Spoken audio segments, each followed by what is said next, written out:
โมพุทธายะสิทธังนะลูดโมถอนพุทธอดทาลุตยะตุกสวาหายนะลูดโมถอนพุทธอดทาลุตยะตุกสวาหายนะลูดโมถอนพุทธอดทาลุตยะตุกสวาหาย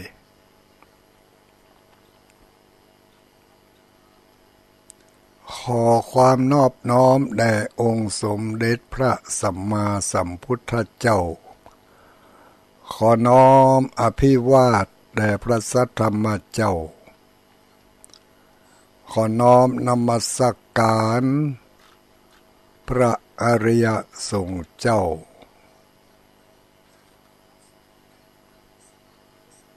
ขอถวายความเคารพมายังท่านพระคุณเจ้าท่านเจ้าคณะพระสังฆาธิการ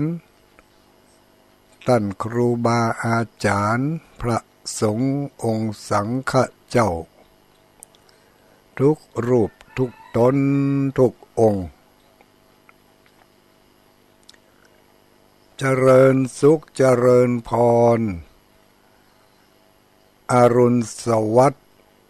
วัสดียามเจ้ามายังบรรดาอุบาสกอุบาสิกาพุทธบริษัททุกหมู่ทุกเหล่าทุกเพศทุกวัย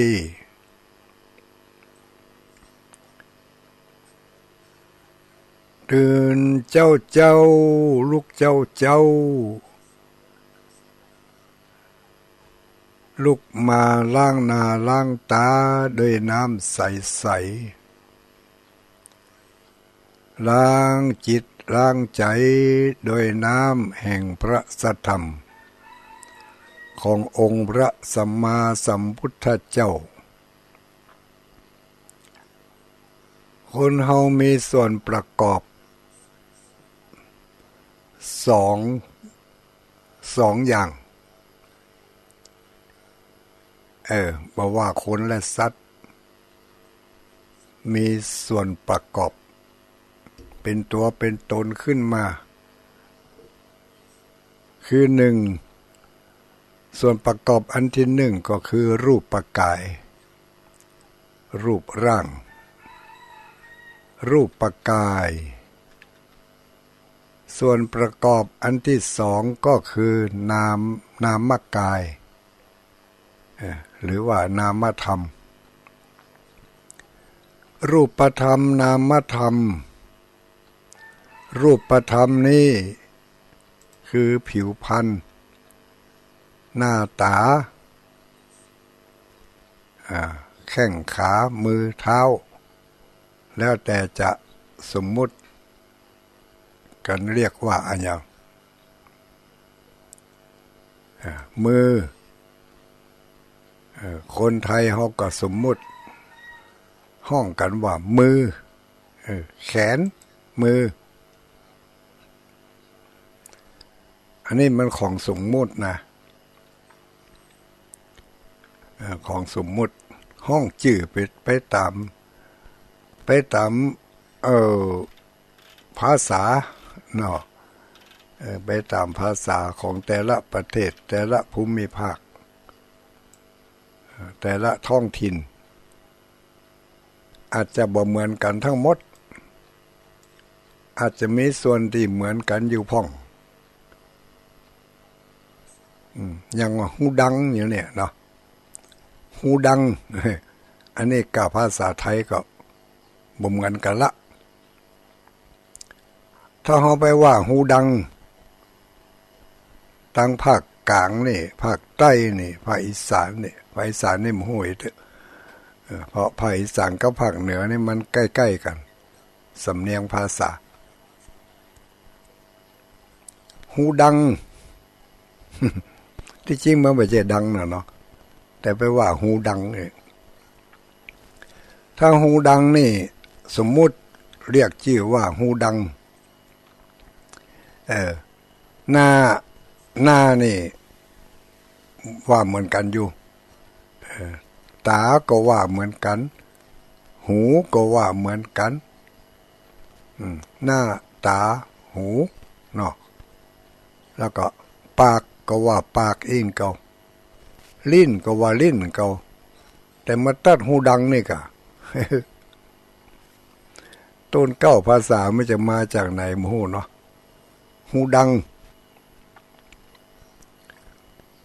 นี่ถ้าเป็นภาษากลางภาษาไทยกลางเรียกว่าจมูกเนาะจมูกหูดังนี่ก็บ่เหมือนกันละนี่ขนาดเมืองไทยนะหูดังอย่างส่วนอื่นๆแถมในร่างกายของเฮานี่ก็แตกต่างเป็นบางอย่างที่เรียกชื่อบ่เหมือนกันเนี่ยเพิ่นถึงเรียกว่าภาษาสมมุติถ้ายังถ้าเฮาฮู้หลายภาษาต่อได้เฮาก็ยิ่งจะฮู้กรรมสมมุติของในตัวของเฮาหลายอย่าง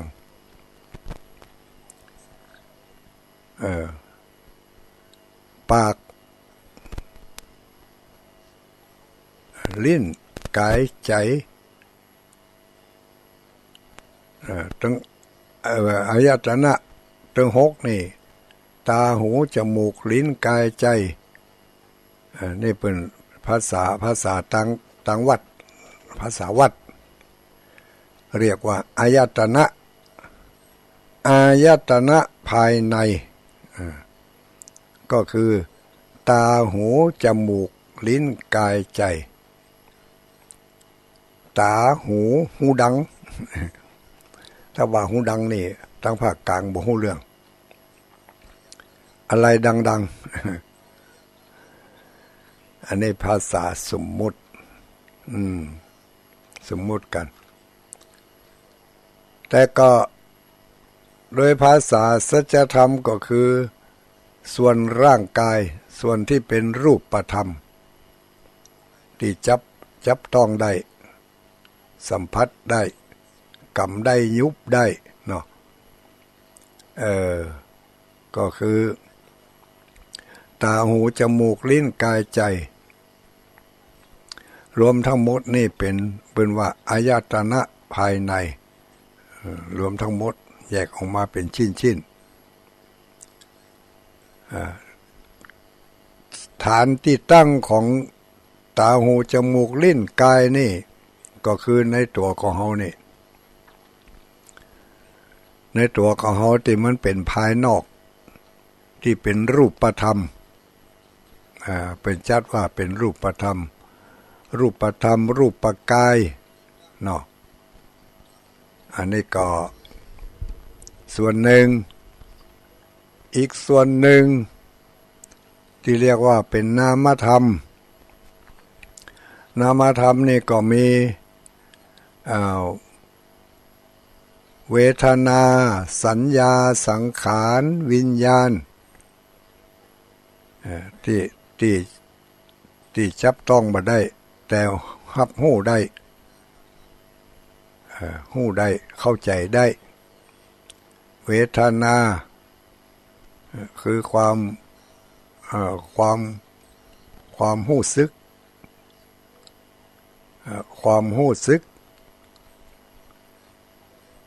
หู้ร้อนหู้เย็นหู้หนาวหู้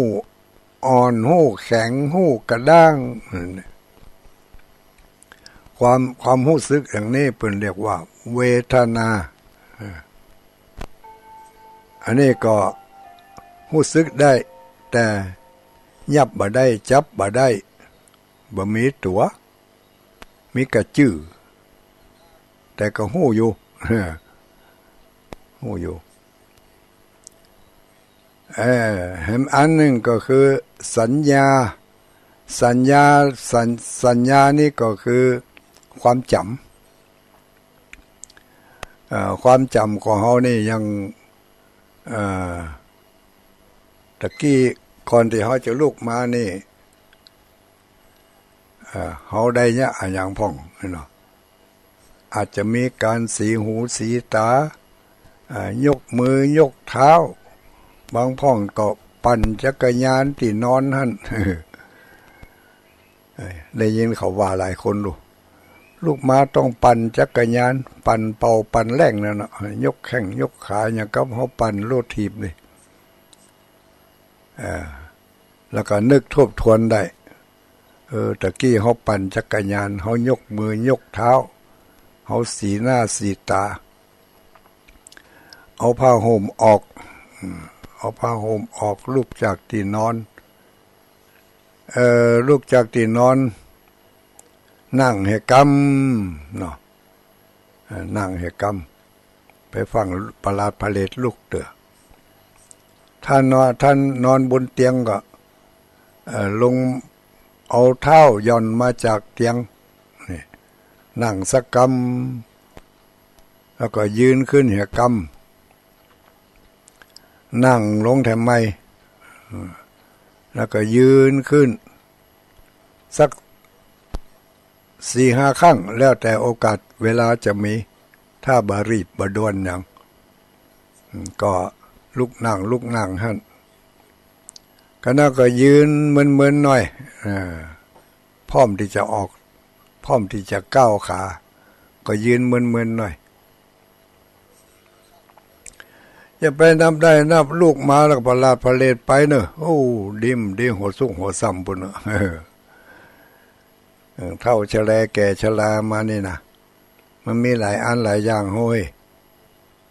ที่มันติดตามมาที่มันจะเกิดขึ้นบ่เหมือนกับแต่ก่อนแต่หลังแล้วเนอะอันนี้จะว่าไปมันก็เป็นกำไรอย่างหนึ่งนะ ความลุกยากนั่งยากความไปบัดสะดวกเดินบัดสบายนี่อันนี้มันเป็นสิ่งที่เราได้มาเมื่อรุ่นได้กำลังได้มาเมื่อเฒ่าเมื่อแก่นี่เจ็บหันเจ็บนี่เนาะเจ็บแข้งเจ็บขาอันนี้ก็เป็นถ้าจะว่าไปมันก็เป็นกำไรอย่างหนึ่งเนาะเมื่อก่อนมันจะมีรู้มันมีขึ้นเป็นกำไรถ้าจะว่ากำไรนี่บางคนไม่ยอมรับนะไปใจจะได้ทุลุงมันเป็นโทษเป็นพิษเป็นภัยอย่างนั้นไม่ใช่ว่ากำไรละเป็นส่วนเกินส่วนเกินความจำเป็นที่ความต้องการของเขาจะพึงได้เนาะเจ็บแข้งเจ็บขาปวดหัวโมตาเดินบัดสะดวกเตียวบัดสบายเหล่านี้เกิดขึ้นเมื่อเฒ่าเมื่อแก่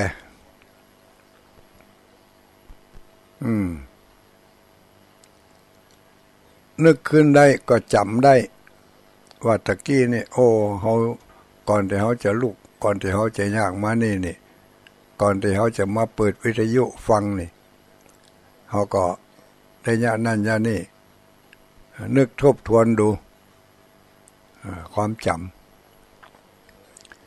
ำเมินกว่านั้นก็นึกย้อนไปทำตะคืนแล้วก่อนจะนอนเขาได้ยะอะไรอย่างทำอะไรอย่างโอ้ได้ท่องคาถาที่ตุลุงว่าไว้ก็จ้ะนะโมพุทธายะสิทธังอันนี้เป็นคาถาวิเศษ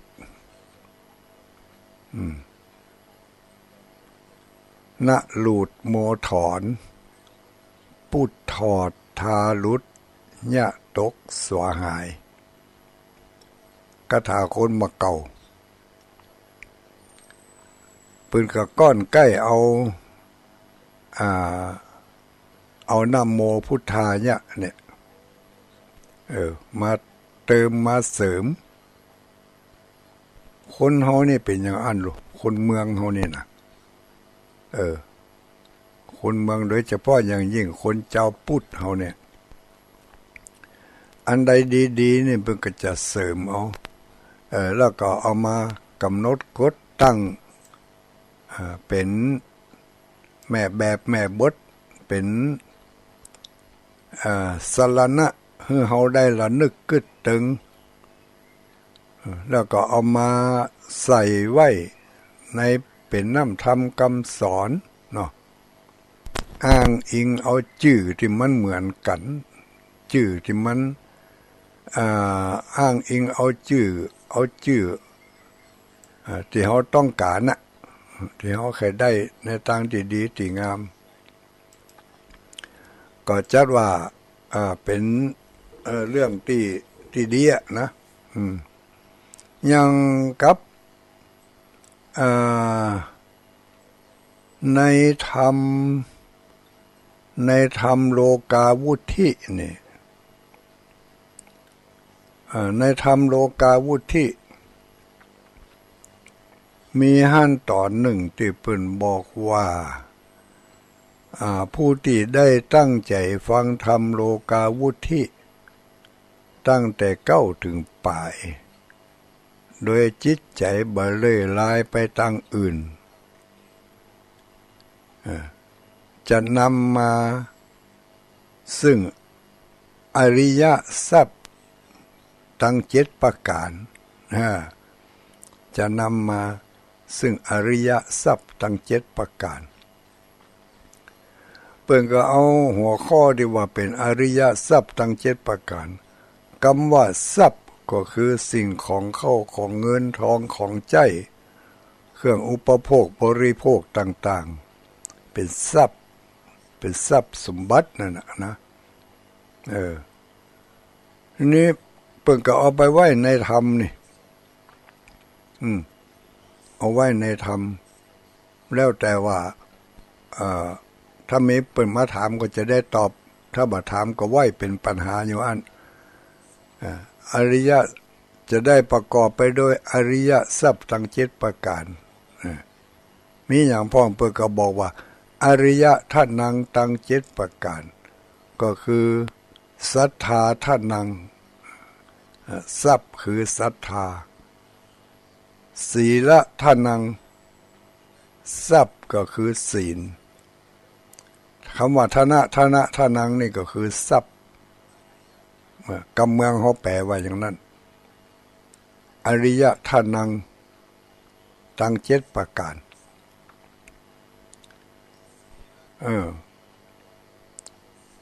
ศรัทธาทานังศีลทานังหิริทานังโอตตัปปะทานังเนี่ย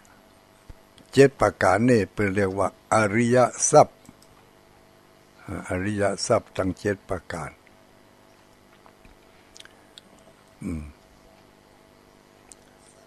ขึ้นต้นด้วยศรัทธาทะนังศีลทะนังหิริทะนังโอตตัปปะทะนังสุตตะทะนังจาคะทะนังปัญญาทะนังเนี่ยมันเป็นทรัพย์ได้อย่างใดเนี่ยก็คือทรัพย์ก็มันเป็นชื่อของทรัพย์สมบัติสิ่งของที่เราต้องการที่เราหาทุกมื้อทุกวันนี่ก็ต้องการใครได้ทรัพย์ใครได้สมบัติเนี่ยเขาหาใครได้สมบัติใครได้ทรัพย์เพิ่นก็เลยเอาไปบรรจุไว้ในธรรมโลกาวุธิผู้ที่ต้องการความเจริญรุ่งเรืองก็ต้องปฏิบัติตามศีลตามธรรมเป็นเริ่มต้นด้วยศรัทธาความเชื่อศรัทธาความเชื่อมันจะมากู้กันกับปัสสาทะความเลื่อมใสความเชื่อความเลื่อมใส ศรัทธาเป็นทรัพย์เป็นอริยทรัพย์อันประเสริฐนี่อันเนี้ยเขานึกย้อนหลังได้จำได้ว่าศรัทธาก็คือความเชื่อความจำนี่เป็นเรียกว่าสัญญาคือความจ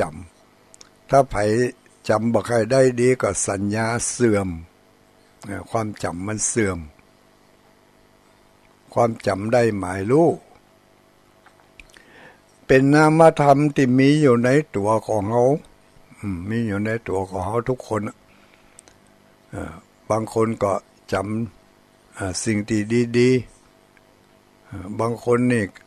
สิ่งที่ดีๆจำบ่ค่อยได้ไปจำสิ่งที่มันบ่ดีพุ่นจำได้ดีจำแม่นสิ่งบ่ดี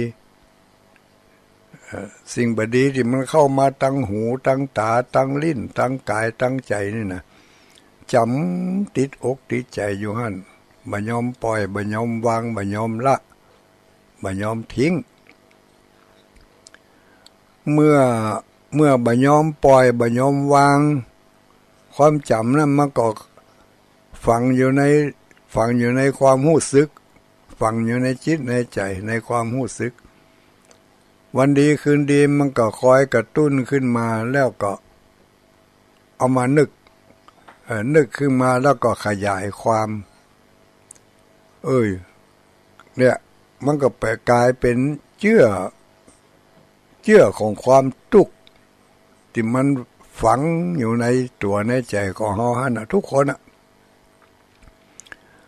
ถ้าปล่อยได้สะได้ลืมได้มันก็เบาไปหายไปเนี่ยจะใดมันจะเบาจะหายก็ต้องมีการชำระสะล้างเนี่ยตอนที่ว่าน้ำธรรมล้างใจน้ำใสล้างหน้าน้ำพระธรรมนี่ก็คือความรู้ความเข้าใจ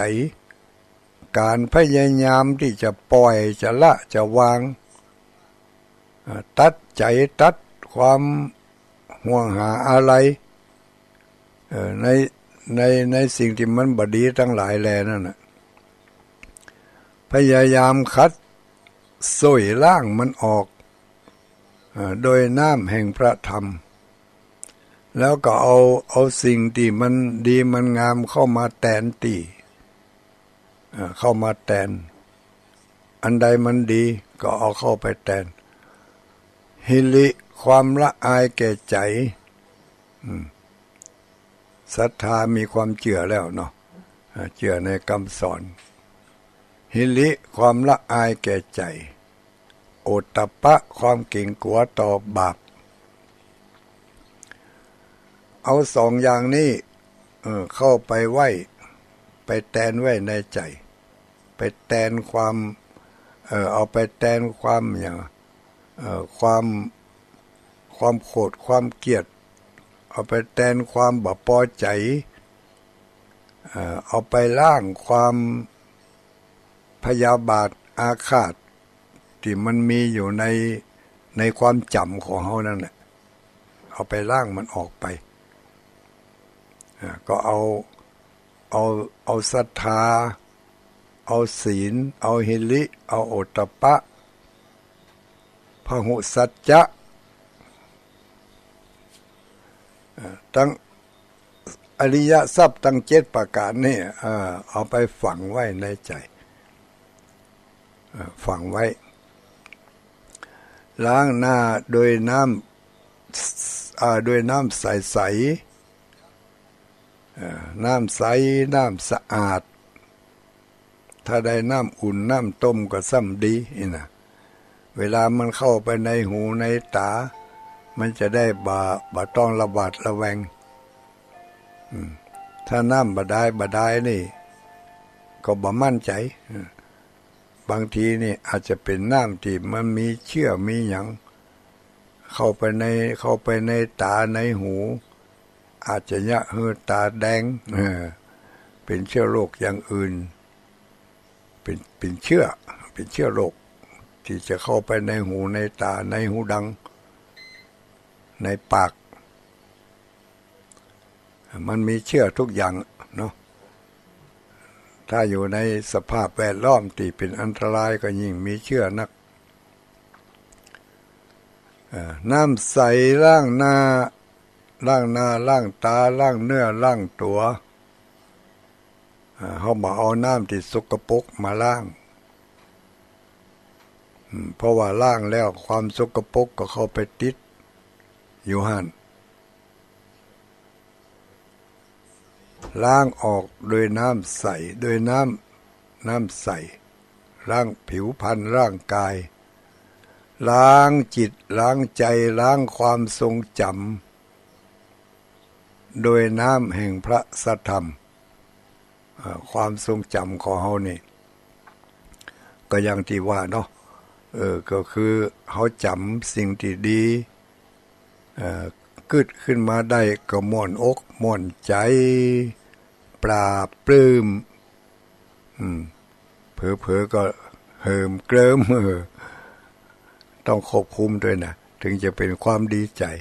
ก็ต้องควบคุมอยู่ใจสัญญาคือความจำนี่มาทบทวนดูคนเขาก็เป็นอย่างนั้นความจำเขานึกถึงเรื่องใดที่มันเนี่ยเขาหม่นอกหม่นใจปราบปลื้มก็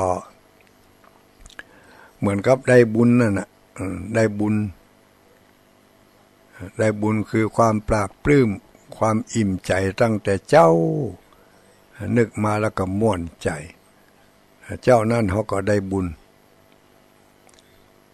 นึกขึ้นมาแล้วมีความขุ่นข้องหมองใจมีความรู้สึกภายในใจบ่มีความสะอาดหมดใสมีแต่ความโกรธความเกลียดมีแต่ความอิจฉาพยาบาทนึกแต่เรื่องที่อาฆาตกึดจะจองล่างจองผานวันนี้จะต้องไปซ้ายจะต้องไปว่าจะต้องไปด่ามันให้ได้ความอาฆาตหมัดร้ายเหล่านี้ถ้ายังมีอยู่ในใจก็เอาน้ำแห่งพระสัทธรรมมาล้างเนี่ยก่อนที่จะไปใจวิถีชีวิตประจำวันของเราสร้างเกราะนุ่งเสื้อนุ่งผ้าให้มันดีมิดชิดเสื้อผ้าก็คือที่เป็นอริยทรัพย์นั่นแหละที่เป็นเสื้อผ้าเพราะว่าเสื้อผ้าก็คือทรัพย์สมบัติแต่ทรัพย์สมบัติภายในนั่นเพิ่นเรียกว่าทรัพย์อันประเสริฐก็มีศรัทธามีความเชื่อมั่นในตัวเองว่าเขาทำดีแล้วเขาจะต้องได้ดีสิ่งดีๆจะต้องติดตามมา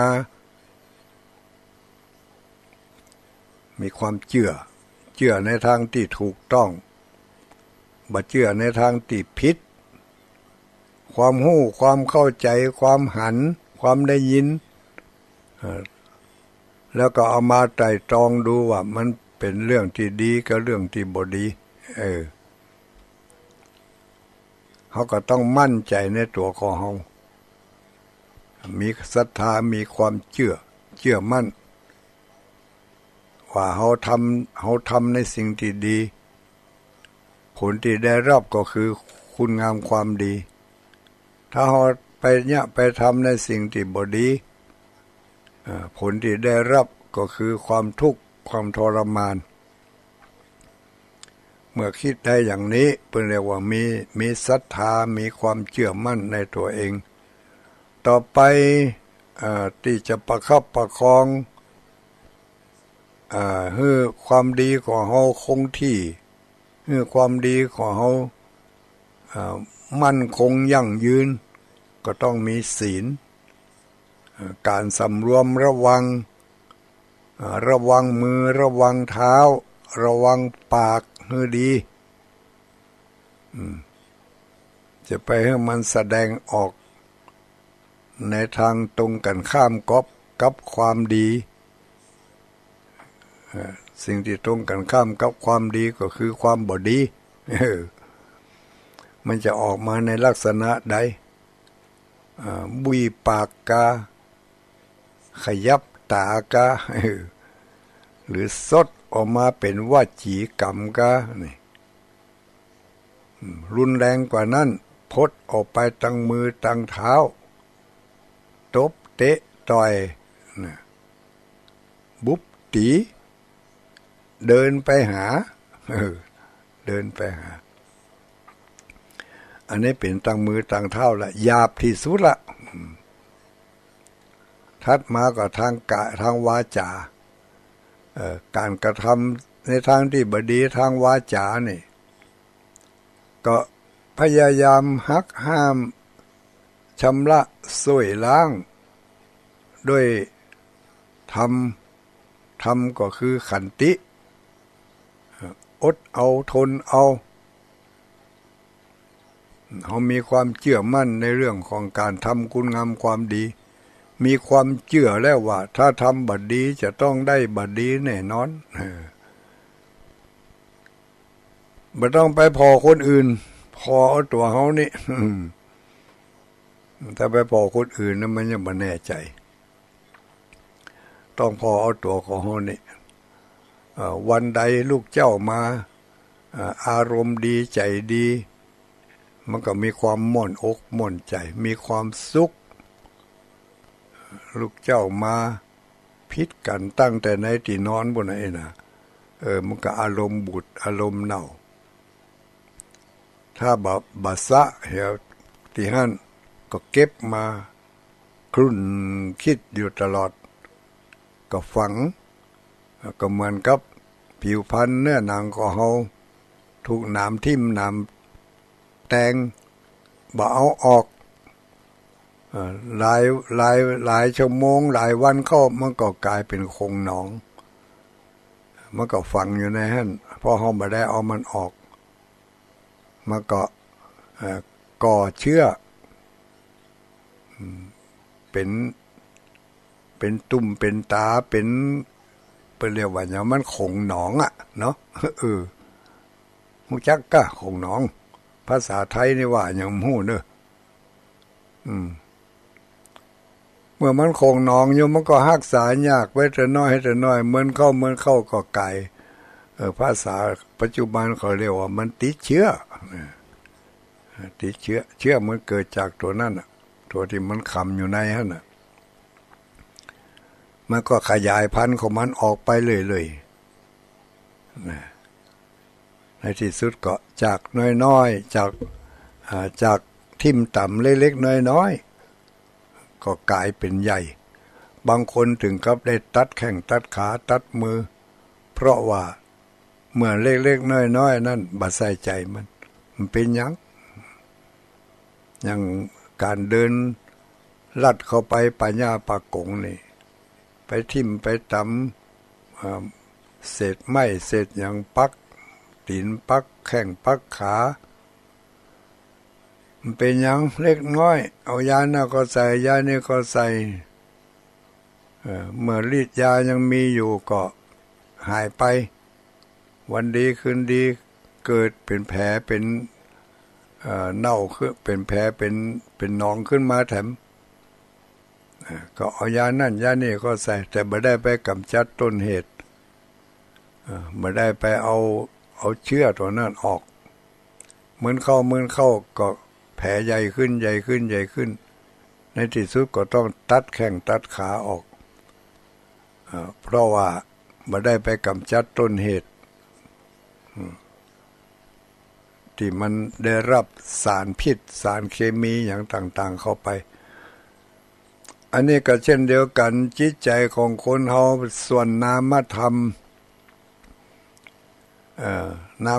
เป็นจิตใจรูปธรรมเป็นร่างกายนามธรรมเป็นจิตใจรูปธรรมร่างกายมีมือมีเท้ามีหูมีตามีปาก มีจมูกหูดังมีหูดังเหล่านี้เป็นรูปธรรมส่วนของร่างกายมันจะทำดีได้ทั้งหมดเลยนะมันจะทำบดีก็ได้ทั้งหมดเนี่ยถึงห้าอย่างเนี่ยตาหูจมูกลิ้นกายใจจะเอามันไปทำดีก็ได้จะเอามันไปทำให้ก็ได้จะให้มัน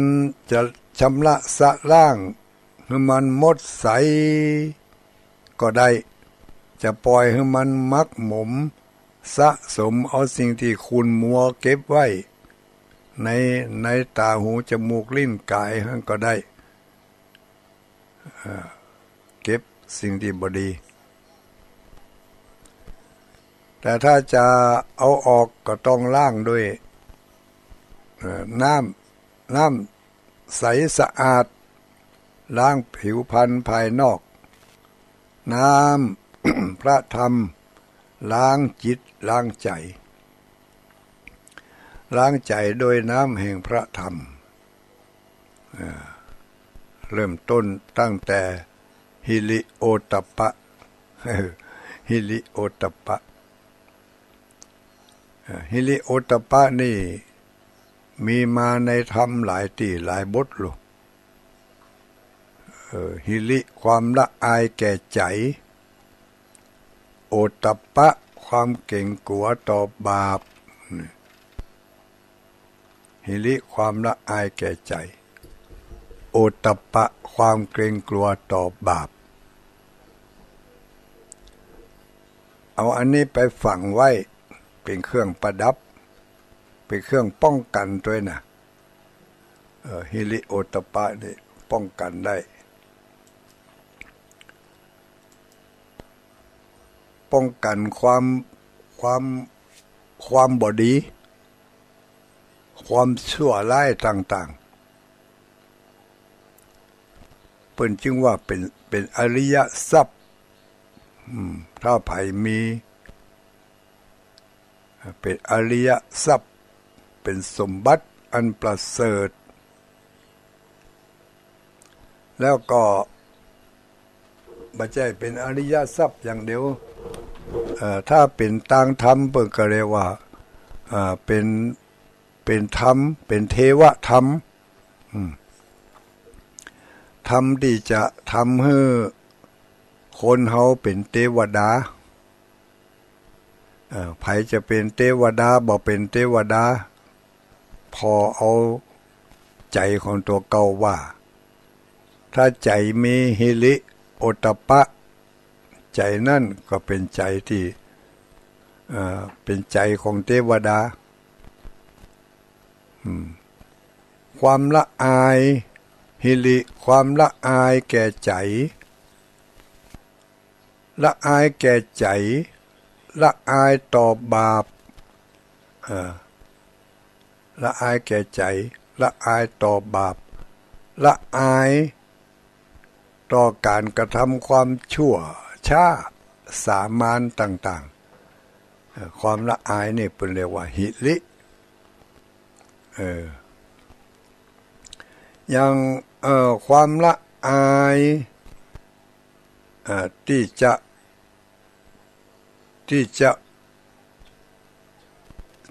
บุบจะตีเนาะหรือว่าที่จะเดินไปเข้าสู่เส้นของความบ่ถูกต้องน่ะเป็นเรียกว่าความละอายแก่ใจจะเดินไปสู่ทางเส้นนั้นหรือว่าจะใจกำอู้กำจ๋าในทางที่บ่ดีบ่เหมาะก็เกิดความละอายแก่ใจอย่างเฮาคนเฒ่าคนแก่นี่จะใช้ภาษาของละอ่อนละเอ็กอยู่ตลอดมันก็ละอายแก่ใจละอายแก่ใจ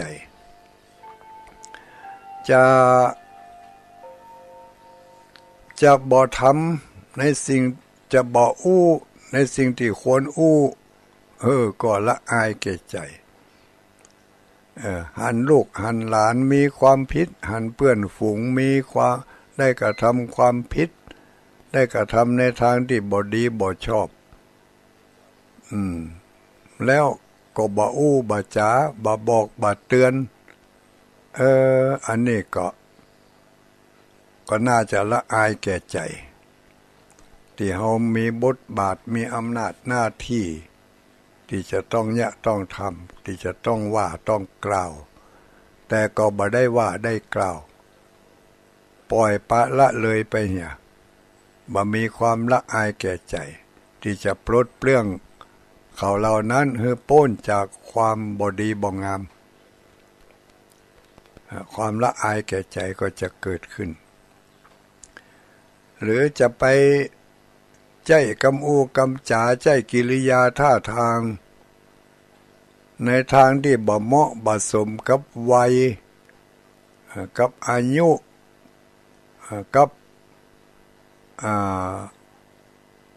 กับฐานะนี่นะเนาะไปเนี่ยไปทำในสิ่งที่บ่สมบ่เหมาะกับฐานะกับอายุกับวัยแจ้กำอู้ที่บ่ถูกต้องการกระทำที่บ่เหมาะสมเกิดความละอายแก่ใจขึ้นมาอย่างนี้เรียกว่ามีหิริความละอายแก่ใจความละอายแก่ใจคนเฒ่าคนแก่เนี่ยคนเฒ่าคนแก่ไปเนี่ยไปทำเหมือนกับที่เป็นละอ่อนเนี่ยบ่ได้ทำบ่ได้ละอายแก่ใจนี่เป็นเรียกว่าหิริความละอายแก่ใจใครเนี่ยแต่เนอใครทำแต่เนอแต่ก็อดเอาเหี่ยเหมือนเนี่ยบ่ทำสักกรรมเกิดความละอายแก่ใจขึ้นมาอย่างนี้เป็นหิริความละอายแก่ใจละอายต่อการกระทำความบดีจะอู้ในทางที่บดีก็เกิดความละอายแก่ใจโอ้แต่ก่อนนี่อู้ได้กะว่าได้กะด่าได้ตะเลิดเปิดปึงไปทางใดก็ได้แต่แก่มาเท่ามาแล้วกำอู้กำจาก็ต้องสงวนไว้โดยเฉพาะอย่างยิ่งผู้ที่ปฏิบัติศีลปฏิบัติธรรมนี่ต้องสำรวมผู้ที่เคยไปวัดไปวาบ่อยๆเคยไปทำบุญทำทานที่หันที่นี่มาไปมาหลายที่หลายตังยิ่งไปนักก็ยิ่งได้ทรัพย์นักได้ทรัพย์นัก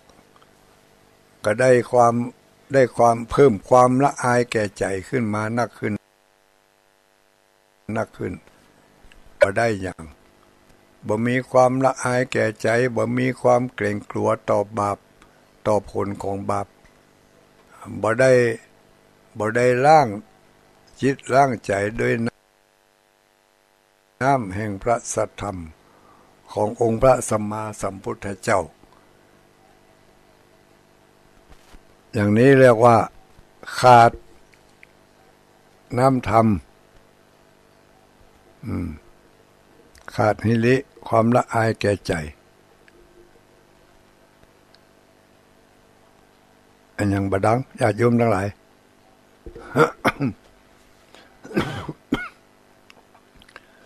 หายไปแล้วมันก็นี่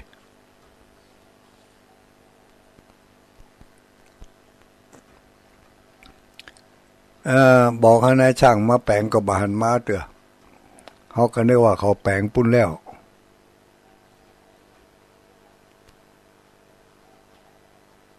หิริความละอายแก่ใจโอตตัปปะความเกรงกลัวต่อบาปไม่แน่ใจว่าสถานีวิทยุของวัดม่อนจอมพอนี่จะเข้าไปทางสถานีของส่วนกลางก็เดี๋ยวถามดูหน่อย เออได้ยินเสียงมันดักไปนะญาติโยมทั้งหลาย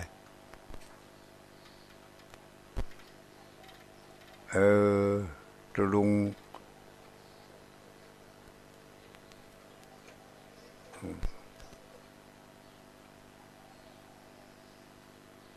เอาว่ากันไปเนาะตามเรื่องตามเล่าของมัน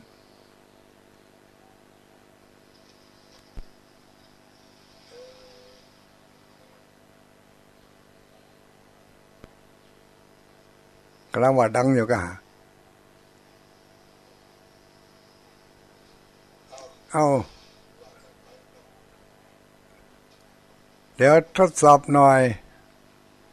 0932722499จะมีไผฟังก่อนนี่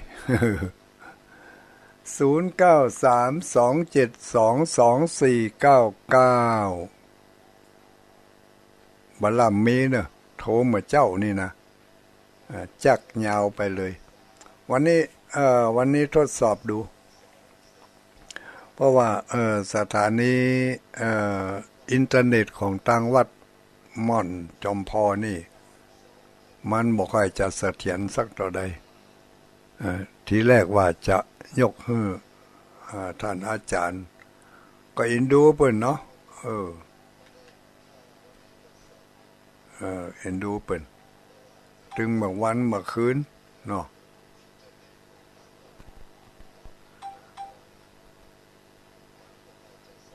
ว่าจะได้คุณป้า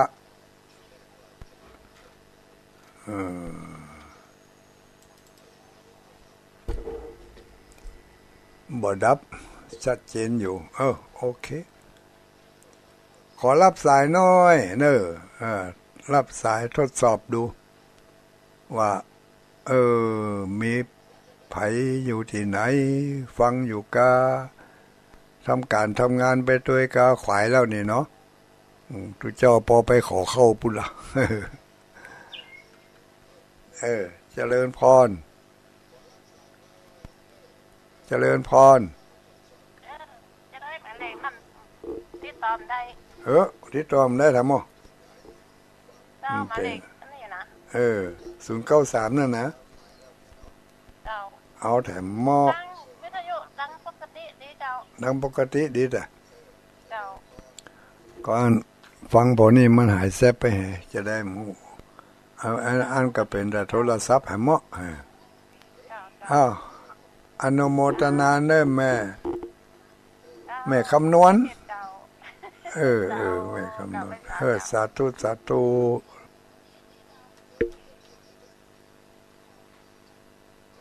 093นี่เพิ่งก็บอกว่า093นี่ครับบัดได้แถมเหมาะบึดเป็นอย่างหนึ่งบึดเป็นอย่างสองอยู่เนี่ยเนาะแต่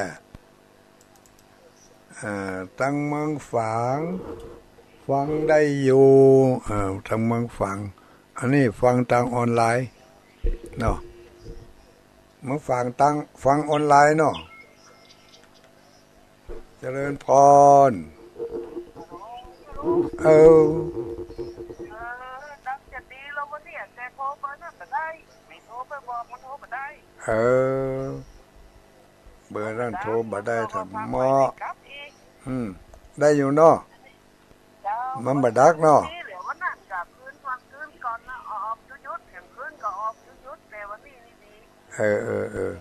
อังก็แสดงว่าก็ได้เสียงเหมือนป้ายงอ่ะแม่นไปหูไม่เฉลียวก็ก็เดี๋ยวป้ายงสันทรายวะอนุโมทนาเนอะชัดเจนดีเนาะสาธุสาธุกำลังโทรเข้ามานี่ละโทรได้ละอนุโมทนาขอบคุณหลายๆขอบคุณหลายๆเนี่ย093มาแล้วตะกี้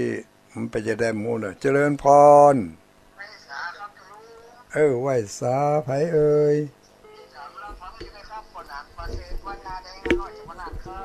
โอ้คนไปเมืองน่านบุญอยู่น้องมาเจ้าเนาะ เข้าคิดตามเราฟังอยู่ตลอดเข้าคิดอย่างตุลุงรู้มนุษย์ปัจจัยที่เข้าคิด อัลโหลหมดอกหมดใจเนาะ ครับต้องรับคำสอนมาอยู่ที่จิตใจเราจะเรียนดีนะครับเนาะ เอออนุโมทนาเนอะปอนาเนอะ ครับชัดเจนแน่ตุลุง เอ้าขอบคุณหลายๆอยู่ดีมีสุขเนอะ ตุลุงได้อยู่ดีมีสุขครับเราต้องมีอันนี้มันยับเป็นลูกใส่แกลูกแกหลานแกประสบการณ์กับไว้ครับตุลุง สาธุสาธุอนุโมทนาไหว้สาปนนานประเสริฐบ้านนาแดงนาน้อย โอ้เมืองน่านก็ฮับอยู่รู้เมื่อเจ้านี่เจริญพรไหว้สาไผเอ่ย แม่น้อยบ้านจันทร์เจ้า บุญญาบาทก็รับอยู่กะ เจ้าบุญญวัฒน์ห้าปีเจ้า บุญญาวาสก็ฮับอยู่อนุโมทนาเนอะแม่น้อยเนอะ ป้ากันวันนั้นเนาะ นั่นกะก็นี่ปะกันแล้วเนาะ เจ้า สาธุสาธุแม่น้อยบ้านตาโทกลำปาง0932722499ได้ทำหลายสายอยู่เนอมีไผพ่องมาเจ้านี่เจริญพร ครับไว้ต่อครับหลวงตาน้อย ปออกเก้าเฮาเด้เนี่ยอยู่ใกล้นี่เนาะ ครับ มันบักคาดเป็นบ้างเป็นตอนเขาก็ ลูกค้ารู้ ฟังวิทยุ ฟังในโทรศัพท์ รับไปเนี่ยจะรับรู้ วันนี้มาดับแต่ ครับ อนุโมทนาเนอะปอบุญธรรมเนอะ ครับผม ขอบคุณหลายๆสาธุสาธุเจริญพรสวัสดีครับจะไหนโทรมาแล้วบอกอู้นี่หมายความว่าจะได้โทรมาแล้วไม่พูดไม่จาดักปิ้งไปเลยเจริญพร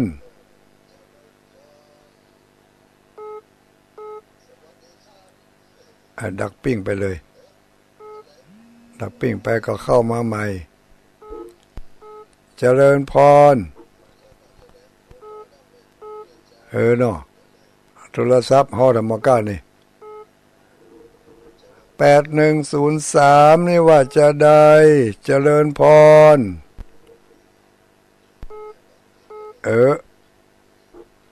เข้ามาแต่ไม่เนอขอสุมาอภัยโทรศัพท์มันเล่นงานหนึ่งละเอาใหม่เลยเจริญพรดักปิ้งเห็นละถ้าจะได้ซื้อใหม่เหรอก็อันใดก็ได้นี่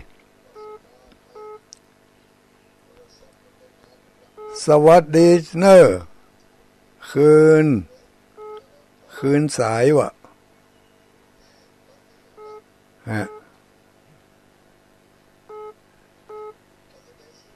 มันยังได้ของมัน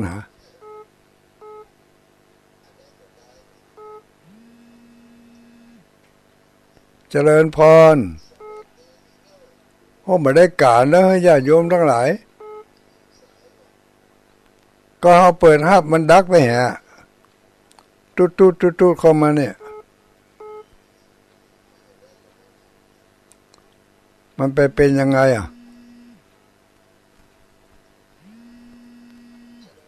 ลองพอทำกรรมเหรอ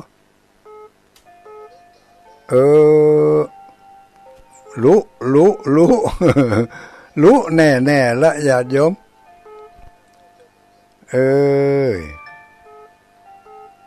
มันจะได้ของมันหมูก็เขาเปิดฮับมันรูดไปมันบ่รู้ละมันบ่ดังเปิดฮับของเปิดแล้วนะแต่มันบ่ดัง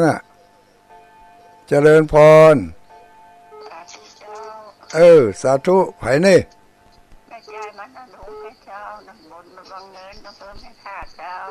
อำเภอแม่ทะจังหวัดลำปาง เจ้า ฟังสถานีไหน ฟังอยู่ชัดเจนดีเจ้า ฟังสถานีใด อันนี้บุญยวาสเจ้า อ๋อบุญญาวาสอนุโมทนาเนอะขอบคุณเนอะ ไหว้สาเฮาก็ล่ำลากันตัวเองก็น้อยญาติโยมทั้งหลายเนอะจะไปลืมเนอะลูกเจ้ามาล้างหน้าด้วยล้างหน้าล้างตาด้วยน้ำใสล้างจิตล้างใจด้วยน้ำแห่งพระสัทธรรมเพื่อจะได้ของดีนะโมพุทธายะสิทธังนะลูดโมถอนพุทถอดทารุดยะตกสวาหาย